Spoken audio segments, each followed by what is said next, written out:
ঘন্টার ব্যবধানে কেঁপে উঠল পৃথিবীর বুক। একের পর এক রাষ্ট্রে ভূগর্ভস্থ এক অদৃশ্য তাণ্ডব।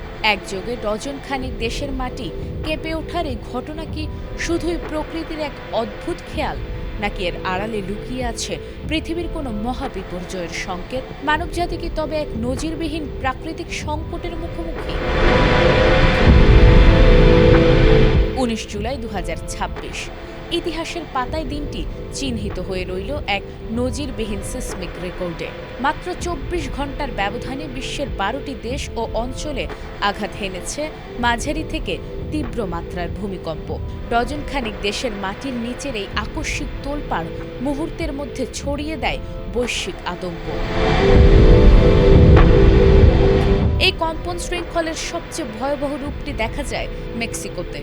রিখটার স্কেলে 7.3 মাত্রার এক প্রলয়ঙ্কারী শক্তিতে কেঁপে ওঠে দেশটি।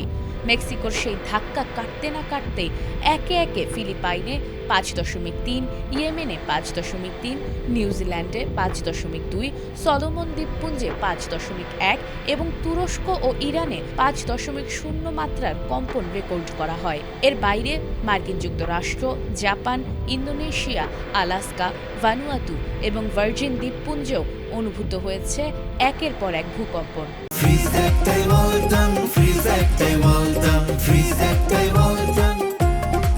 একদিনে 12 দেশে কম্পন। তবে কি ধ্বংসের দিকে এগোচ্ছে পৃথিবী?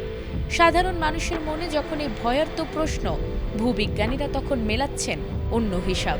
বিজ্ঞানীরা বলছেন এই ঘটনা কোনো অলৌকিক বা মহাবিপর্যয়ের আগাম অশুভ ইঙ্গিত নয়, মূলত প্রশান্ত মহাসাগরীয় অঞ্চলের কুখ্যাত রিং অফ ফায়ার সক্রিয় হয়ে ওঠায় এবং টেকটনিক প্লেটগুলোর পারস্পরিক ঘর্ষণের ফাঁজেই এই ভূগর্ভস্থ শক্তি অবমুক্ত হয়েছে।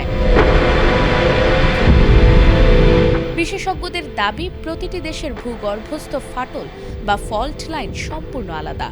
ফলে এক দেশের কম্পন অন্য দেশে আঘাত হানেনি, বরং মাটির নিচের এই শক্তি অবমুক্ত হওয়া বড় কোনো মহাবিপর্যয়ের ঝুঁকি কমিয়ে দেয়।